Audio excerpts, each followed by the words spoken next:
welcome to NEK-TV Rocks, and my guest today, again, is Lila Bennett with an update about Journey to Recovery Community Center. I love this program. It has done such great things. Thank you so much for having me and for loving our program and seeing what we're doing. It is really exciting, and it's an honor to get to be in the community and get to do this work. You're doing incredible things. So, update. Okay. Yes, so I think I came a year ago or so, maybe. Probably. And so since then, we've really grown. So a year ago, we were in North Country High School with our prevention, and we were just starting in the Coventry Middle School. Now we are in North Country High School, we are in Lake Region High School, we are in Coventry Middle School, we are in Troy Middle School, we are in Newport City Elementary and Middle School, and we're making our plans for Derby and some of the other. Wow. Yeah, and so from that side, the exciting thing, like why this is working, is because we aren't talking about like drugs are bad. That's not what we're doing. We're talking about how do you understand how to make good choices? Like what is a good choice? What is a good friend? Right. What is betrayal? What is success? What is failure? And then helping students at all of these ages define those things for themselves. Looking at peer pressure, looking at the roots of peer pressure, like why is peer pressure a thing? And getting kids to really understand that. And that goes back to like, the foundation of all of the curriculum is attachment theory. And so we're talking to them about, you know, if anybody listening doesn't know what attachment theory is, it's basically the way that you subconsciously give and receive love or think about, perceive love and attention. It's formed very early, like before the age of 5, from the way that your caregivers related to you. And so if you had parents who weren't tuned into your needs, or you were like crying, or you were hungry, or there was substance use, or there was just instability, you're either going to be like very independent, or you're going to be very like needing other people for outside reassurance. Right. And so we talk about those things with the kids and get them evaluating like where they're at. And it is just so fascinating listening to them. And they have so much that they're struggling with, like because of vaping and flavored vapes. We have students who have tried vaping like as early as 6 years old. Wow. We have had kids, most kids have at least tried a vape by 6th grade. So it's very different. Like the age of being introduced to substances and like extrinsic stress relievers is happening earlier and earlier. So we have to introduce the concept of like what happened, what is stress, and what are you going to do about how to handle that? What are age appropriate ways? So it's just been so exciting, and at the Troy Elementary School in particular, we have started a program where we do our regular group work, and then we have an opportunity for any student who just wants to come and ask some more questions. They can have one-on-one time with us afterwards, and we usually have between 8 and 11 kids who are looking for that at that age group. And getting our faces familiar with kids so when they get to the high school level they know who to talk to is really important. And so we've been in North Country, this is our 3rd year, so now we do have like the 8th graders from Coventry last year. And they know you. We have this relationship, and it's so beautiful. So the prevention work is working because it's safe, and because it's allowing kids to be in the driver's seat of their own lives, which is really what we do at Journey to Recovery. It's the same thing.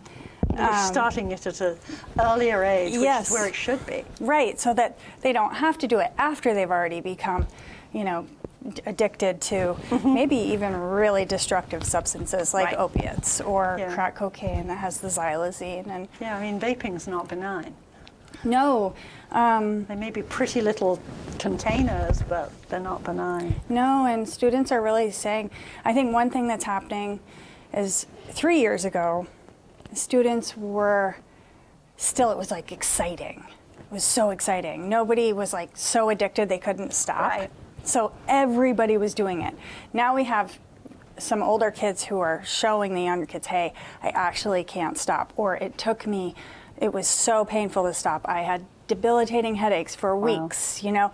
So there is some like peer-to-peer communication and support around this prevention too, which is happening, but it's still just, I mean, we have students who are scared and struggling.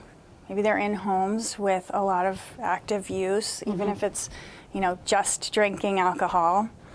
Yeah. And so lots of it is very confusing. Also, the legalization of cannabis is really confusing for kids because some parents say, well, I use it for my anxiety. And so then kids think, I can use it for my anxiety. And so we do a lot of like scientific brain development. Kids love biology. Like they want facts and proof. Like don't just give me feelings. Like give me the real deal. And so talking to students about like the science of the developing brain and what that looks like really does make it important. It helps them answer the questions of like why using THC as a teen is not a good solution for anxiety. Like it actually compounds it. Harm reduction for adults using THC is a different conversation. Sure is. And it is an important conversation. And, you know, I think at Journey to Recovery, what's so exciting is that we don't have one size fits all. It's like, it's each person's path to recovery is theirs. And that's what we work on, is like defining that path for you. Yeah, I mean, that was certainly what attracted me to the program. I was on the initial board before it got its 501c3, et cetera. Okay. Yeah. And it was the one size does not fit all that was so appealing. Yeah. And seeing the model being effective in other areas. It's different. I'd worked for a while in addictions in Philadelphia, and it was a straight 12-step model, which was not helpful. I worked in an all-women facility. It was so male. The model itself is male. It is. And it was counterproductive for a lot of the women. Some of them could adapt it, but for others it was just alienating. Yes. I think 12-step is so interesting, and there is a place for it. Absolutely. Our landscape of addiction is different than it was when 12-step was originally introduced. So, you know, addiction has a lot of like lack of accountability. So if you're struggling with addiction, it emotionally stunts you and it mentally stunts you. So you know, say you started using heavily at 16, you're kind of stuck as a 16-year-old. So you're not learning how to take accountability. You're not learning how to like plan. You're not learning follow through. And so you get into this rut and you're like, everything just happens to me. You know, I have bad luck. The world is against me. Yeah, I'm just being picked on by the entire universe. Yes, everything is conspiring against me. And it's really because you don't have the skills. Right. And so in 12-step, what's effective is it rips the Band-Aid off. And it's like, actually, you are in charge. Right. And you cannot keep blaming everybody. So stop doing that. But what it leaves out is like all the trauma that leads up to somebody getting there in the first place. And in our day and age, like we have severe trauma. We have generational trauma. We have sex trafficking that's happening at a very young age because we have generational addiction of like these hard and heavy drugs. And it's so complex. It is. And so, yes, like the model that we introduce is like sometimes 12-step, just 12-step is exactly what somebody needs, but we always introduce this like the trauma base. Right. And that it's like, it's a freedom because it's like we eliminate the shame out of the conversation. You know, lots of people have so much shame, like I burned every bridge, I'm never going to be able to rebuild those bridges. And especially in this small community, people say like, everybody knows me as that. Exactly. And so we allow people to say, well, you know, there's reasons that you were trying to cope. And it's not an excuse, but let's look at those reasons so we can like heal them deeply so that then you can be strong. And that leads me to like our next big project that we're doing, which is our Sober Living Workforce Development Project. You know, I think when you are taking seriously meeting people where they're at every level, you cannot like ignore the holes in the system that don't exist to be able to help people keep stepping forward. And in our community, it's really hard. You know, we have NKHS for clinical support. We have the hospital you can go to if you are overdosing. You can come to Journey to Recovery for like support and groups. But what if where you live is just completely not a supportive environment for, it doesn't matter. If you are in survival mode, you can have the best supports and it's never going to do. It's going to be extremely difficult. Or if you don't have anywhere to live. If you don't have anywhere to live, which is many people here. Yes, more than anybody thinks. Yes, well, I think, you know, when you're not directly exposed, like we're all exposed to addiction. Every single one of us, like, knows someone, loves someone, is someone who is struggling with some kind of addiction. And specifically a substance use disorder or substance use. But the level and the numbers of families who are unstable is just mind-boggling when you are in the work. Yes. Which is why we started working in the schools in the first place. It was like, we have to get to the kids because it's the only way we're going to change this. But back to seeing that we do all this work, like you get somebody from the hospital who overdoses, and we started with our social detox bed. You can sit tight, get to treatment, and then you go to treatment, and then you come back. And we've had so many people working, and they just can't get ahead. And so they can't even get a job. No. Yeah, they can't because they don't have transportation and they don't have, you know, any of the pieces. They don't have a license. They don't know how to get a license. Like when you're in that state, like, I mean, all of us don't like making those tedious phone calls. So then when you're like already overwhelmed, you have to make 300 phone calls and be on hold for half the day. It's like, forget it. And you don't have the documentation that they want. Because who knows where that ended up. It's you don't have anything. So we thankfully are very fortunate that Dawn and Greg Tatro, who founded Jenna's Promise, purchased the Derby Green Nursing Home. And they saw the need, and we've been talking about this. Like, what are we going to do? We need a sober living home for men, but not just sober living. It's a program. Like you're not just coming in and laying your head and you know. Not a flop house. No, you have to commit to the program, which is you have to go to treatment first, and then you come, and you're committing to 6 months to a year. You are engaging daily at Journey to Recovery. You have to attend groups every day. You have to engage with a clinical counselor. If you're not working right away, and we're working on an IOP program that may be at night. We don't have that part quite figured out, but NKHS has IOP right now. We're working with them to get everybody into IOP as best we can. And then they have to work. And they also have to volunteer and help, you know, raise the awareness and break the stigma and be the example. We've actually recently started taking a couple of the residents with us to speak. We did presentations at the high school, and we let them tell their story. And, you know, they talk about, when I was in high school, I didn't feel like I belonged, and I started attaching to the wrong people. And, you know, those real stories are powerful, and they're empowering for the residents, too. So currently we have 5 residents living in Derby Green. We have a full-time house manager who lives there.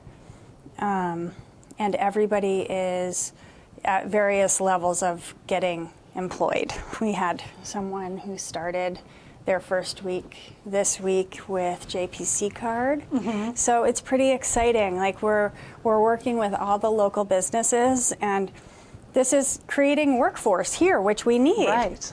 So it's really like a full circle thing. And how are you negotiating things like the transportation piece? Because that place, that facility is out in the middle of nowhere. So thankfully, we have RCT who opened the microtransit program, and it happened like right when we were opening the Perfect. and so we were able to do that. So all of the residents use RCT to get like to the center or to the grocery store, and no matter who you are, even if you have a license, which 2 of them do, they weren't allowed to touch a vehicle for the first 30 days. Right. Like you Fair just enough. you it's very structured.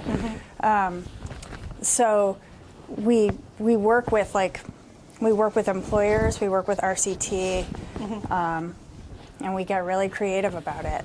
So right now we're working on funding. It's named Ben's House because Scott and Linda Winnick, their son Ben, passed away of an overdose 3 years ago. And Scott had started coming to Journey to Recovery about a year ago, saying like, I just need to be involved. I need to do something. I want to help. Like I need to turn this pain to purpose. Very similar to how Don and Greg did that. And so at the time, they have a little foundation, and so we could send in applications. Like if we had somebody who needed to go to treatment and they didn't have any clothes, or we have someone who was starting work and they needed like new boots or something, I would write in a little application to Scott and Linda and their foundation, and then they would help with those things. And so when we opened Ben's House, before it was Ben's House, when it was like an idea, they said, hey, we would really like to be a significant part of this. That's great. And so I said, well, I think that we should honor Ben. And so that's a lot of, they're a really important contributor to making this work.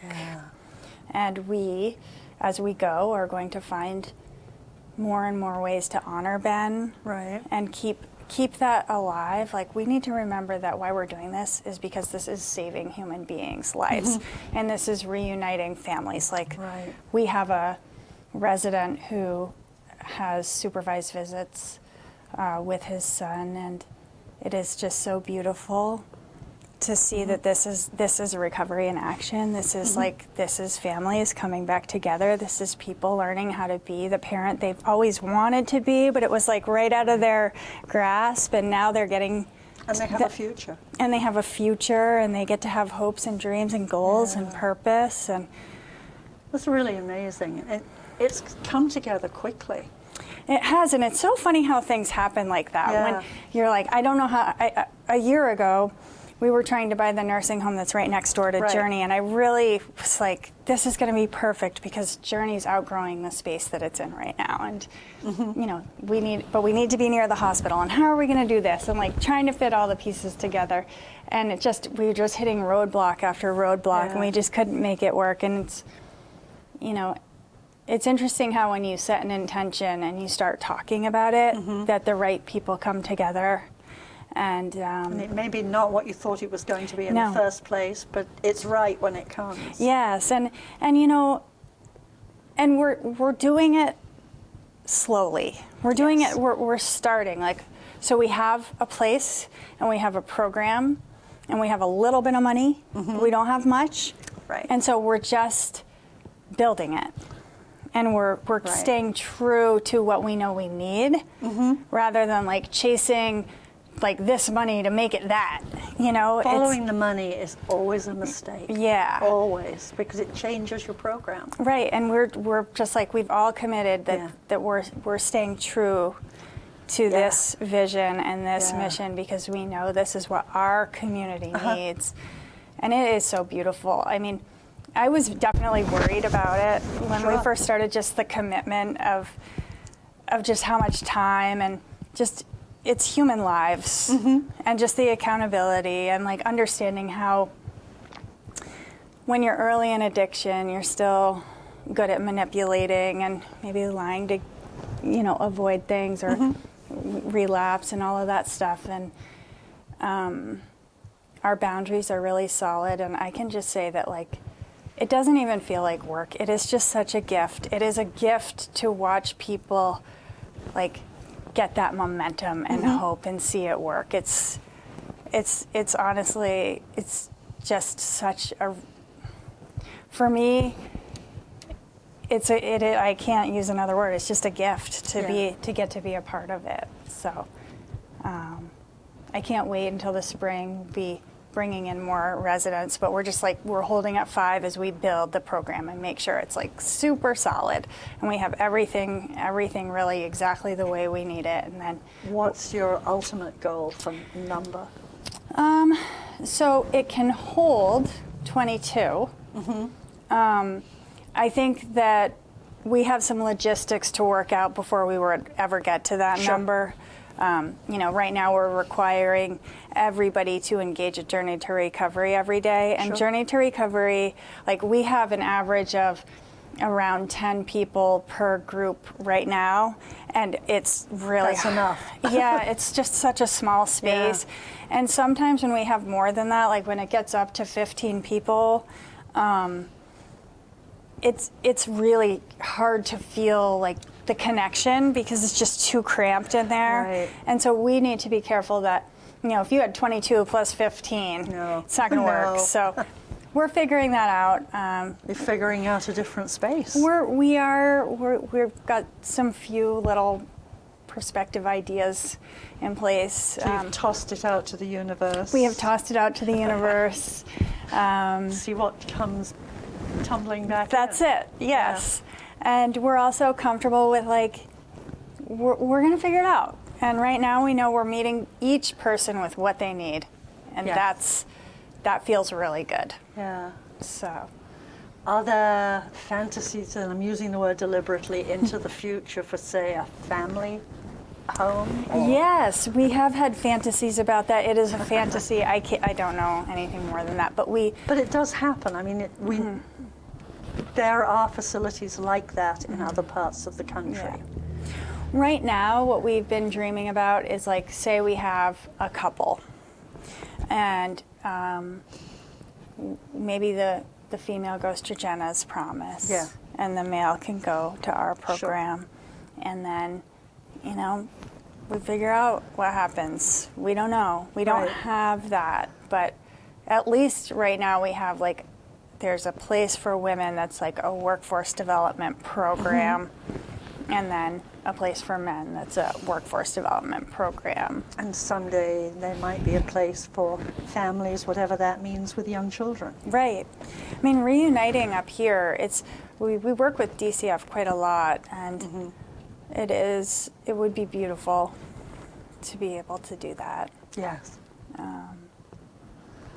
I know it comes with a lot of challenges. I've seen other cities struggle with that, and sometimes it works beautifully and sometimes it doesn't. Yeah, I mean, relationships are really hard, and then add in, like, recovery and children and all of that. All of the other life components getting tossed in there. But we also do, I mean, people in recovery, all of us, right? Every single one of us has a huge capacity to love. Yes. And we all want to be at that level of love. Like, I haven't met a single person who was secretly not feeling like they wanted that. And when you allow people the freedom that it's okay to be someone who has a big heart and who wants to connect, it's just the most beautiful thing to see in the world. Like, especially up here, like, we've been taught to be like tough New Englanders. Like, you get up in the morning and you put on your boots and you better help your neighbor, but you're gonna, like, don't you dare say anything about your stuff. Yes. That's true. And so redefining that of, like, it's not weak to feel sad or to not know how to communicate, and it's it's actually very courageous to want to learn how to show your heart. And yeah, I'm one of those, quote, old Englanders where you New Englanders learned that model. yes, It wasn't a good one to pass on. right. And it's really challenging to change it in any way. Because, you know, your stiff upper lip is there for a reason. Pull up your socks and get on with it. Right. No point in whining. Right. Get going. Get your stuff done. Take care of your family. You're Yeah. fine. When secretly nobody's fine. Right. And it's beautiful to give people, it's not like, there's a big difference, and I think this is what we're trying to educate this community about, is like, if you are someone who felt that way for a long time, it's ingrained in you, this is like your subconscious, like you are actually going to feel like disgusted when you hear a man especially talk about struggles or feelings. Yes. You know, it's so ingrained that it feels so wrong. It's every cell of your body. Yeah, you're just like, get over yourself. You are so selfish. Like, come on. Yeah. I'm fine. But when you get those people figuring out that, like, it's not about sniveling. It's actually about being grounded and Yes. stronger, and that you can say how, you know, what you need. You're not going to avoid a conflict and just brush it under the rug and then blow up at them later. You're going to say, hey, you know what? That wasn't okay. How are we going to work this out? Right. And then, like, watching, like, old school toughies learn how to, like, Just address. loosen it a little bit. Yeah, and like, feel that power, too. Yeah. It's really a beautiful thing. I agree. It So, is. I know for me, like, I mean, I felt like that too for Of a long course. time. Like, just get over it. It doesn't work that way. That's right, the Vermont culture. Yeah. So it's all comes down to skills. And it's really just not even touchy-feely. It's very practical, you know? Right. It's practical stuff that you can apply to your life, anybody's life. And whether you're like in chaos with a substance use disorder or not, we do help a lot of loved ones come in and they don't know how to, like, are they enabling? Are they giving money? Are they, Right. you know, where's the line? And we do a lot of support of, like, learning how to love someone who is in chaos and holding boundaries. Right. How do you support and not get sucked into the drama yourself? Yes. The drama's very appealing at some levels. Yeah, especially if we've been taught to be like fixers. Of course. And then you just are like, oh, I can fix that for you. Yeah. No, you can't. no. And learning how to not and let somebody flounder on their own. You know, that's a lot of what we do as coaches is like, sometimes people have to fall down. And we're not there to, like, scoop Right. them up for them. We're there to be like, these are the ways that you can stand up again. When you learn to skate, you landed on the ice. Yes. Welcome to the real world, and then you gradually learn to stay up on those blades. Yes, yes, exactly. So it's just, I think what's amazing about our community is the way that it is like welcoming what we're doing. Yeah. And it feels so, I mean, it feels so amazing because I think even 5 years ago, it wasn't. There's still like so much stigma, you There know? was so much opposition to Yeah. that group starting. It was mind-blowing. It was, how can you not be supporting this? Yeah, and because it is like, well, you got to be responsible for your own choices, and if you wanted to blow up your life like that, then Yeah. that's on you. You Yeah, I know? mean, one of the more vocal opposition was from a place of, well, it didn't work for my kid. It's not going to work for anyone else. Oh, really? But you have to get to that information to even understand where it's coming from. Yeah, and it isn't going to work unless somebody's ready. Right. And it doesn't matter who you are. It doesn't matter how great your program is. Exactly. If someone isn't ready, it's not going to hit. Nope. But our community, like, I think we've come so far in terms of, so it's like just ravaged us too. Yeah. And it's been so fast and so confusing. Like, what happened? Mm-hmm. And right. How did this happen? How could this have happened? Yeah, It did. I was in D.C. last week, and it was so interesting because we got the opportunity to go and speak with Bernie and Welch and Becca Balin. Yeah. And Bernie came in, like, we kind of had like our spiels of like, this is what we're doing that's so great. And we did that. And Bernie came in and he said, I don't care. Like, I don't want to hear it. What happened? What happened? And what are we actually going to do?